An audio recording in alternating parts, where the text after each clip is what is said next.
సంగారెడ్డి జిల్లా గుమ్మడిదల మున్సిపల్ పరిధిలోని వీరన్నగూడెం బొంతపల్లి శ్రీ భద్రకాళి సమేత వీరభద్రస్వామి బ్రహ్మోత్సవాలు భక్తి శ్రద్ధలతో ఆలయ చైర్మన్ మద్ది ప్రతాప్ రెడ్డి ఆధ్వర్యంలో అంగరంగ వైభవంగా కొనసాగుతున్నాయి.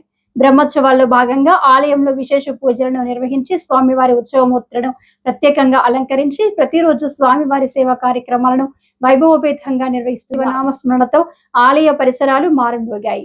ఈ సేవా కార్యక్రమంలో ఆలయ చైర్మన్ మద్ది ప్రతాప్ రెడ్డి, ఈవో శశిధర్ గుప్తా, ఆలయ సిబ్బంది సోమయ్య, ధర్మకర్తలు భాస్కర్ గౌడ్, శ్రీనివాస్ గౌడ్, రాజు, అశోక్ గౌడ్, ఆలయ అర్చకులు, శివనాగులు, నాయకులు, హుసేన్, భక్తులు పెద్ద సంఖ్యలో పాల్గొన్నారు.